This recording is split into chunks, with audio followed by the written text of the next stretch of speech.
Hola, bienvenidos a Predica Fiel Podcast, un espacio donde estamos firmemente convencidos de que la salud de la iglesia depende de la exposición fiel de la palabra del Señor. Mi nombre es Josué Lara. Mi nombre es Alexis Pérez. Y te invitamos a quedarte con nosotros para conversar sobre predicación y enfrentar juntos los retos del púlpito. Estamos muy emocionados de volver a estar con ustedes. Tenía ya un buen ratito que no grabábamos podcast. Habíamos estado ocupados. Más Alexis, que tenía mucho trabajo. Yo casi no hago nada porque estoy acá en Monterrey. No, es mentira. También tenía mucho trabajo, estaba ocupado. Alexis, ¿cómo estás? Todo bien, gracias por la sinceridad, Josué.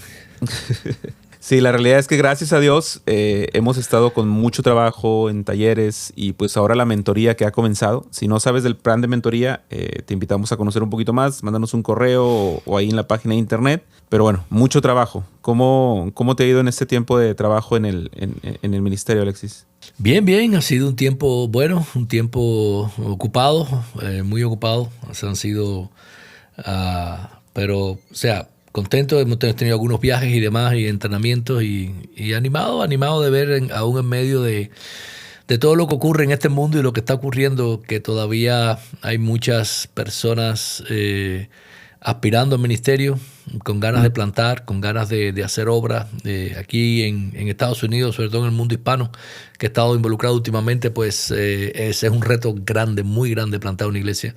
Pero súper animado de ver muchos hermanos que están en ese proceso, que están en ese camino y asumiendo los retos y sacrificándose por el evangelio. Y eso siempre pues es de mucho ánimo. Amén. La obra del Señor no se detiene. Aunque haya gente yendo a la luna, aunque haya guerra, seguro. El evangelio sigue avanzando. Y el día de hoy queremos comenzar una serie de episodios hablando sobre el tema de los salmos o de la poesía, ¿no? Y particularmente en el género de sabiduría, en el libro de Salmos. En la mentoría hemos trabajado el libro de Salmos. Ya vamos casi a la mitad de la mentoría, de las 15 semanas que son. Vamos como en la octava. Y bueno, hemos tenido muchos retos para acercarnos a los salmos y hemos podido hacer un buen progreso en este tiempo. Y hay algunas cosas que hemos distinguido de los retos a los que nos enfrentamos al acercarnos a la poesía. Y particularmente quisiéramos comenzar hablando sobre la naturaleza de la poesía, la estructura de la poesía y por qué es importante acercarnos de manera fiel y con las herramientas adecuadas a la poesía. Pero, Alexis, ¿cuál piensas que es uno de los mayores retos a los que nos enfrentamos al entrar a la poesía? La poesía es hermosa para comenzar por ahí. Y es una manera en la cual yo creo que rápidamente nosotros nos sentimos identificados, sobre todo con los salmos. Estamos hablando de, cuando hablamos de poesía hoy específicamente, pues vamos a estar hablando de los salmos. Hay poesía en otros libros, hay libros de sabiduría que también son diferentes a los salmos, la manera en que han sido compilados y compuestos y escritos. Pero los salmos específicamente, como es la experiencia del ser humano en su vivir y caminar en esta tierra y específicamente en su relación con Dios, nos sentimos muy identificados con los salmos, extremadamente identificados. Cualquiera de nosotros puede tomar un salmo y hacer ese salmo y hacerlo nuestro. Porque pasamos las mismas experiencias o muy parecidas, respondemos de la misma manera, tenemos las mismas inquietudes, tenemos las mismas peleas, las mismas preguntas. Entonces es muy fácil identificarnos con los salmos y simplemente tomarlo ligeramente y decir, bueno, voy a orar un salmo y voy a orar, y es algo que se hace mucho, orar los salmos, y voy a orarlo específicamente como está hablando aquí, poniéndome sin realmente hacer un trabajo un poquitico más de interpretación y entender un poco qué es lo que está sucediendo en la vida de la persona, quién es esta persona, y por qué el Espíritu Santo escogió este salmo para que estuviera en la Biblia y qué otra función aparte de expresar los sentimientos de esta persona está jugando este salmo. Esa es la primera tendencia que yo veo o error. Que es como ponernos como el protagonista del salmo, ¿no? O sea, generalmente, instintivamente hacemos eso. Leemos el salmo y me pongo como el protagonista del Exacto, o sea, nos identificamos muy rápidamente. Sí. Es igual lo que decimos como en el Antiguo Testamento, de que no debemos de ponernos los zapatos de los héroes del Antiguo Testamento por muchas circunstancias. Tampoco debemos de ponernos en los zapatos del salmista. aunque nos sintamos identificados con lo que le está pasando y aunque pudiésemos incluso identificar momentos en nuestra vida en los cuales nosotros hemos tenido experiencias parecidas, incluso Dios ha obrado de una manera parecida, pero hay algunas distinciones que son importantes que nosotros hagamos. Entonces yo diría que esa quizás es el primer error que cometemos. Esto está hablando de mi experiencia y simplemente puedo acercarme a él. Creo que mientras estábamos enseñando la mentoría usé una frase que oí de alguien, no es mía, ojalá fuera mía, pero no lo es. Y la frase dice que cuando nosotros nos quejamos de Dios, eso es pecado. Pero cuando nosotros nos quejamos a Dios, entonces es un salmo. Y de esa manera yo creo que nosotros, estamos muy acostumbrados a luchar con Dios en situaciones y por eso nos identificamos mucho con los salmos. Y entonces, pero ahí el peligro, nosotros tenemos que decir, ok, sí, yo puedo luchar con Dios, yo puedo haber tenido experiencias similares, yo puedo sentirme animado a leer un salmo, ver todo lo que está ocurriendo en este salmo, pero a la misma vez yo necesito entender de que hay algo más que yo necesito saber antes de poder decir, esta es la manera en la que voy a identificarme con el salmo, esta es la manera en que voy a aplicarlo a mi vida. Porque pensando en este error común de identificarnos, como dices, muy rápido, ponernos como el protagonista del salmo muy rápidamente, creo que se nos olvida que los salmos, aunque son poesía, también quieren comunicarnos un mensaje. Y por eso creo que hay que detenernos como a mirar el salmo en ese mensaje que quiere comunicarnos antes de querer integrarnos a la historia o a la poesía del salmo. No sé, pienso en que si yo estoy escuchando una canción o leo una poesía de desamor de un hombre y una mujer, yo la voy a leer y si yo tengo una relación con mi esposa bien, en amor, estamos todo bien, sería raro que yo rápidamente me identifique con la persona porque yo no estoy viviendo en desamor. Más bien voy a ver esa poesía como diciendo, esta persona tiene un problema o esa está pasando esto y lo que la poesía quiere comunicarnos es que el desamor es difícil, no sé. Pero muchas veces vamos rápidamente a ver la poesía y apropiárnosla en lugar de esperar y poder ver el mensaje que la poesía quiere darnos. Ok, ¿no? Y yo creo que ahí es entonces donde entra quizás el segundo error que yo veo, Josué. O sea, primero es eso, rápidamente voy a identificarme con la poesía, pero ¿por qué? Porque nosotros acostumbramos a hacer eso con cualquier otra poesía.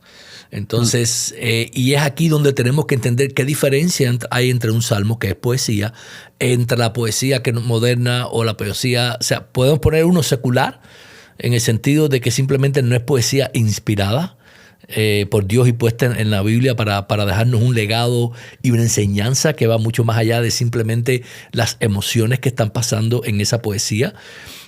Y el otro punto es, entonces, cuando veo una poesía y cuando yo leo una poesía cualquiera, yo puedo identificarme con la poesía, mi amor por mi esposa, yo me identifico en cada una de estas cosas y por supuesto el poeta la puso mejor que yo, que no soy poeta, y entonces le dedico la poesía a mi esposa y no hay ningún problema porque ella puede identificarse con cada una de las cosas, pero tenemos que entender dos cosas. Primero, la poesía que tenemos en la Biblia es poesía inspirada por Dios. Y es mucho más profunda que simplemente expresar las emociones o los sentimientos que se están viviendo en un momento determinado. Segundo, la poesía de la Biblia, la poesía hebrea específicamente, funciona diferente a la poesía moderna. Entonces, para nosotros no es muy fácil leer una poesía moderna y entenderla, pero cuando vamos a la poesía hebrea es diferente completamente. En la manera en la que funciona, la manera en la que es escrita, la manera en la que rima, la manera en la que es construido un poema en el hebreo, a la manera en la que se construye un poema hoy en día. Entonces son cosas también, y para mí este es el segundo error, intentar leer la poesía de la misma manera que yo leo un poema hoy en día. Hoy en día, usualmente, vamos a un poema, tú lees el poema y tú puedes ir casi que línea a línea viendo lo que este poema está diciendo, cómo me identifico, cómo lo pongo. Pero si hacemos eso con la poesía hebrea, lo primero que vamos a estar pasando por alto es que, tú no puedes interpretar a línea, porque el paralelismo es el corazón de la poesía hebrea. Es la manera, de hecho, es la manera en la que la poesía hebrea rima. Sí, es como él dice un autor, es como el ritmo de la canción. Es el ritmo. Otro dice que es el latido del corazón del salmo, ¿no? O sea, porque lo que expresa es que, ellos riman las ideas no las palabras. Nosotros rimamos las palabras en nuestra poesía y tú la lees y suena que siempre termina en palabras parecidas, tienen la misma terminación. Entonces tú oyes la rima y con ese juego de sonidos y demás nosotros tenemos nuestra poesía. No es que no ocurra completamente en el hebreo, pero mucho más enfocado en lo que es el paralelismo, el poner ideas juntas. Entonces, si yo tengo un paralelismo, cualquier tipo de estos paralelismos que pueda estar usando, lo que me está rimando son las ideas. Entonces yo no puedo ir a simplemente a verlo línea a línea porque voy a estar repitiéndome completamente o voy a estar inventando el significado más allá de entender, o sea, esto es simplemente la misma idea, estas dos líneas son una sola cosa o estas tres líneas, dependiendo del paralelismo que el autor nos esté haciendo. Y que aquí también hay una distinción o un paréntesis que hacemos de un podcast pasado que hemos hablado, que explicamos por qué justamente nuestra convicción es que la predicación fiel o la predicación expositiva no es ir verso a verso. Porque si vamos con una poesía versículo a versículo, estaríamos diciendo un montón de cosas y nos vamos a dar cuenta que, como tú dices, la poesía hay veces que en una sección, en lo que nosotros conocemos como versículos, tal vez hay 5 o 6 versículos que están diciendo la misma cosa de diferentes maneras porque quiere dejarnos una idea concreta esta sección del Salmo. Y creo que eso es lo maravilloso, o sea, que rima, pero no solo rima, sino que quiere transmitir una idea concreta para poder ayudarnos a entender lo que el autor quiere transmitir a quien lee el Salmo o a quien está cantando el Salmo. Ya, definitivamente, o sea, todo lo que hace la poesía es transmitir estas ideas y transmitirlas de una manera poética, ¿no? Que es lo que funciona, pero es un mensaje. El autor está dando un mensaje determinado de algo determinado para que nosotros podamos tener esa idea. Entonces, igual que otra de las diferencias es que hoy en día cuando tenemos una poesía ya nos viene dividida en estrofas. Y las estrofas es la unidad básica del pensamiento en la poesía. Por tanto, una poesía moderna, yo sé que aquí hay una estrofa, que hay otra, nos las divide bien el autor cuando lo hace. Él está diciendo, no, aquí termino esta idea y aquí te voy a dar otra idea. Por supuesto, van a estar relacionadas, es un solo poema, pero con cada una de estas estrofas, él me está separando sus líneas de pensamiento para que yo pueda entender cuál es el mensaje que está transmitiendo. La poesía hebrea, el tiempo en que ellos escribieron, lamentablemente ellos no dividían esas estrofas. No que no hubiese transiciones de pensamientos dentro de un poema o de un salmo, sino que ellos lo escribían simplemente una cosa detrás de la otra y usaban otros recursos para entonces decir, ok, aquí voy a empezar a introducirte una idea que es nueva, no es la misma que está aquí, está relacionada, pero no es la misma, y esas son las estrofas. O sea, cuando estoy viendo entonces, estoy yendo yo a lo que está pasando en la estrofa, en la poesía hebrea, yo necesito determinar cuáles son esas estrofas. Porque lo que nos dan los editores de la Biblia es la idea que ellos tienen de cómo se dividieron, pero no está así originalmente. O sea, como enfatizando mejor lo que acabas de decir, es las poesías modernas podemos ver la división de las estrofas desde el papel, ¿no? Desde estos espacios que hay en una poesía moderna. En la poesía hebrea no hay este tipo de división con espacios. No en el original. Pero sí, no en el original exactamente, pero sí se divide, en estrofas porque es la naturaleza de la poesía, solamente que hay que ver estas divisiones con otras herramientas. Exacto. ¿Cierto? Tenemos nosotros que determinar dónde se divide. Y es ahí donde, por ejemplo, tú pones diferentes versiones de la Biblia delante de ti y tú te vas a dar cuenta de que una versión de la Biblia me divide esta estrofa, pero otra versión me lo lleva a 2 versículos más arriba, me lo lleva a 3 versículos. Y dice, bueno, ¿qué es lo que? Pues lo que pasa es que los editores están intentando dividirnoslas en lo que ellos entienden que es. Y por eso siempre es importante para nosotros dominar estas herramientas para tomar nuestras decisiones de dónde nosotros entendemos que debe de dividirse. Y por supuesto, mientras más entendamos cómo funciona esa poesía, mejor preparados vamos a estar para poder trabajar en estas divisiones de ideas, porque es lo que queremos buscar al final. Creo que otro error común o otro reto al que enfrentamos es un poquito al lenguaje poético, que obviamente solamente lo vamos a encontrar en la poesía generalmente, este lenguaje poético donde se hablan, donde hay figuras de lenguaje, hay metáforas, hay analogías, hay símiles, hay todas estas imágenes y todos estos lenguajes que despiertan la creatividad de alguna manera, y muchas veces queremos acercarnos a ese lenguaje y queremos ser creativos. O sea, pensamos que es como las obras de arte abstracto que significan lo que tú quieras, ¿no? O sea, tú lo ves y te dice a ti qué se te ocurre, ¿no? Y el reto con la poesía es que es cierto, hay lenguaje figurado, hay imágenes, hay analogías, tal vez hay metáforas, pero eso no quiere decir que no traten de transmitir una idea concreta. Cierto, cierto. O sea, el trabajo nuestro es ver la idea detrás de las imágenes y los recursos literarios que el autor está usando. Ese es el reto con la poesía. Y es curioso porque lo que tú estás poniendo, lo que estás diciendo, yo creo que va en dos tendencias. Una tendencia es esta que tú estás diciendo, la otra es lo voy a tomar literal. Y no, o sea, nosotros no podemos entender literalmente un salmo porque está lleno de imágenes, porque está lleno de todos estos recursos, de metáforas, de comparaciones, que él no está simplemente diciendo, esto es lo que va a pasar de esta manera.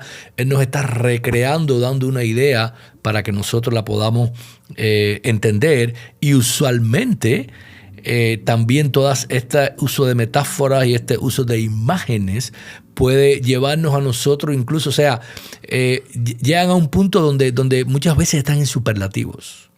¿Okay? Y no es que sean simplemente algo literal que él está diciendo, sino que él nos lleva a un punto donde podamos sentirlo, porque ese es el problema con la poesía. La poesía no simplemente nos transmite la idea, él quiere que la sintamos.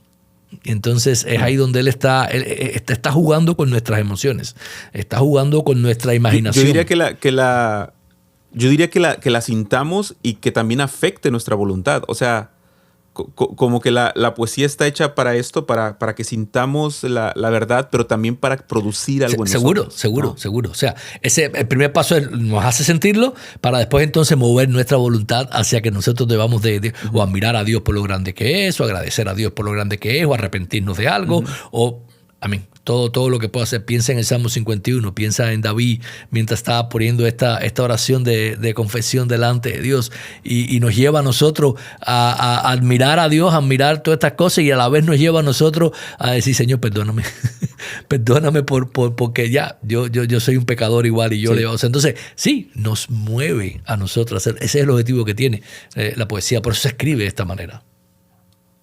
La forma en la que en una parte de la mentoría y también un taller que acabo de ir a Juárez y también vimos Lamentaciones en Juárez, y una forma en la que explicaba esta naturaleza es que es como el himno nacional mexicano, que el himno nacional mexicano dice: mas si osare un extraño enemigo profanar con tu planta tu suelo, pienso, patria querida, que el cielo un soldado en cada hijo te dio. Es decir, poéticamente, lo que la idea concreta de esa estrofa es: todo mexicano es un soldado que defiende a su nación, ¿no? O sea, esa es como la idea práctica.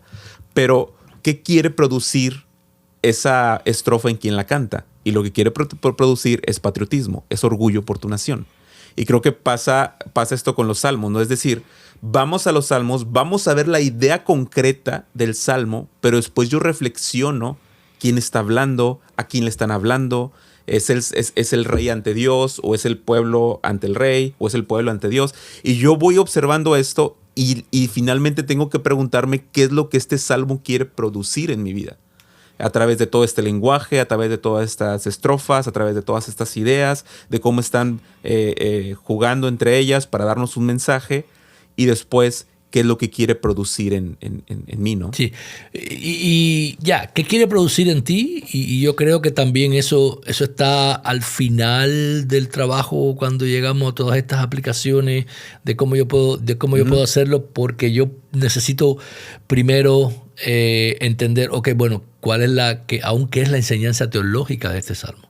cómo este salmo me está apuntando a mí, a Cristo, por qué el Espíritu Santo lo puso aquí, de qué manera lo puso, quién lo está escribiendo. Lo está escribiendo David. Ah, sí, David lo está escribiendo. Qué bueno. Tenemos que entender que David es el rey de Dios, el rey elegido, el rey del cual va a venir la descendencia. O sea, que está apuntando a algo mayor, ¿no? De alguna forma. Y nosotros entonces pues necesitamos entender primeramente teológicamente qué es lo que está expresando el Salmo, y por supuesto después yo puedo ver, bueno, cómo esto aplica a mí, qué es lo que él quiere que yo haga, cómo está moviendo mis emociones, mi voluntad a la hora de actuar. Creo también que lo que hablabas de quién está hablando, cómo está hablando, o sea, quizás nosotros no somos el que está escribiendo el Salmo, pero a lo mejor estamos representados en el Salmo de alguna manera. O el Salmo nos llama a nosotros a responder a esto de alguna manera. Y esos son de los errores. ¿Cuáles son las consecuencias, Josué? Yo pienso que es importante. Porque las consecuencias de interpretar un Salmo, cualquier parte de la Escritura, pero bueno, estamos hablando de los Salmos ahora, erróneamente, es que yo voy a poner una esperanza y una expectativa falsa en mi corazón primeramente y en el corazón de aquellos que me están oyendo. Bueno, si Dios hizo esto con David, ¿por qué no lo va a hacer conmigo? Si esto ocurrió de esta manera allá, pues Dios también lo va a hacer conmigo porque yo soy un hijo de Dios. Entonces, ahí es donde yo voy a estar poniendo una falsa esperanza por una mala interpretación o vamos a poner una interpretación incompleta de lo que el Salmo está diciendo. Entonces, mi falsa esperanza va a estar ahí. No solamente la mía, sino todos aquellos a los cuales yo estoy enseñándole el Salmo, predicándole el Salmo. ¿Qué esperar que ocurra? ¿Qué esperar con esta palabra inspirada por Dios, tan hermosa que Dios ha puesto delante de nosotros, que nos identificamos tanto con ella, pero cómo realmente puedo aplicarla a mi vida? ¿Y cuáles son mis expectativas reales? Y creo que esto que dices es una mala interpretación y con este tema del protagonismo que muchas veces queremos tener. No sé, siento que puede haber errores que pueden pasar desapercibidos, pero también puede haber malas interpretaciones que pueden ser muy graves. Por ejemplo, creo que el Salmo 2 ha sido uno de los salmos que más se ha utilizado para dar una perspectiva no muy adecuada. Cuando dice, Jehová me ha dicho, mi hijo eres tú, yo te engendré hoy, pídeme y te daré por herencia las naciones. Y este emblema ha sido como un carro de batalla, decimos acá, para todos los que quieren hacer misiones. Y que basan emocionalmente su misión en decir que Dios los ha elegido a ellos como su hijo, y como ellos le pidieron las naciones, ellos van a ir a las misiones y Dios los va a prosperar en todo lo que hagan. Y han hecho de este texto como un emblema personal para poder garantizar que Dios los está llevando a las naciones. Y eso es muy peligroso porque un llamado misionero, un llamado pastoral a ir a abrir una obra nueva, no nace en una emoción de un versículo, sino nace en una evaluación, según el Nuevo Testamento, de lo que es el ministerio pastoral y el ministerio de evangelismo y de plantar nuevas iglesias, ¿no? Entonces, estos salmos, al ir rápidamente al protagonismo de nosotros, nos pueden meter en serios problemas, ¿no? Y yo creo, Josué, que este es el punto. Nosotros necesitamos ser honestos con nosotros mismos y honestos con las Escrituras. Y necesitamos representar bien a las Escrituras y lo que está ocurriendo en las Escrituras. Entonces, sí, o sea, yo puedo tener fe cuando voy de misiones, entendiendo que las naciones son de Cristo, que Dios nos ha mandado a ser discípulos de todas las naciones. O sea, hay muchos lugares en la Biblia donde yo puedo encontrar toda mi base teológica de ir confiado en lo que Dios va a hacer y entender que sí, todo esto va a ocurrir. Pero no tienes ni que salir del Salmo 2 para darte cuenta que él está hablando de Cristo en el Salmo 2. Diré, es uno de los salmos mesiánicos más directos, por cierto, es uno de los salmos que hoy se están utilizando mucho más para muchas otras cosas, aparte de esta. Aún entendiendo que... Sí, para política. Sí, o sea, se usa mucho para política, se usa mucho para hablar de todo esto de naciones cristianas y la manera en la que Cristo es el rey de todas, y entonces nosotros debemos... Cosas que no vamos a meternos hoy, no tiene nada que ver con lo que estamos hablando hoy, pero bueno, tiene que ver en el sentido de que estamos mal interpretando el Salmo. En esta cosa específica nos estamos yendo fuera del propio contexto del mismo Salmo que termina hablando acerca de Cristo, y entendemos que las naciones van a ser herencia de Cristo, no específicamente de nosotros. Ni cuando vayamos a un lugar, Dios nos ha prometido que va a prosperar nuestra misión y que nosotros vamos a tener miles de convertidos. No, o sea, ¿cuántos misioneros no han ido? ¿Cuántos misioneros no han sido matados por caníbales? ¿Cuántos misioneros han muerto? ¿Cuántos misioneros han pasado 30 años predicando sin ver un convertido? Y después que se han muerto es que algo ha pasado. Entonces, no es una promesa para que nosotros vayamos y punto y final va a ser de esta manera. No es. Entonces, esa es la consecuencia. Mucha gente se va para el campo misionero, se van pensando en esta idea como una promesa, y cuando llegan allá que las cosas no ocurren, se deprimen, se sienten mal, regresan del campo misionero, abandonan las misiones. Dios no está conmigo, Dios no está aquí, esto es infructífero. O sea, sin entender que es una convicción mucho más profunda lo que tiene que llevarnos ahí. ¿Y de qué salió? Salió de una mala interpretación de un salmo, ir rápidamente al salmo y pensar que ya tengo lo que está diciendo. Y justamente lo que mencionábamos hace un momento de cómo nos identificamos con el Salmo apropiadamente, porque como tú dices, si hay una forma apropiada de identificarte con el Salmo, es también pensar en la primera audiencia. Siempre pensamos en la primera audiencia, en los que leían y cantaban este Salmo.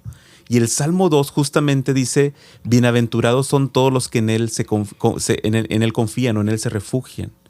Y es como justamente esta idea de ya no cuadra. O sea, nadie se va a refugiar en mí como misionero. O sea, yo no tengo esa capacidad. Entonces, es obvio que el Salmo no está hablando de un llamado privado o particular de una persona.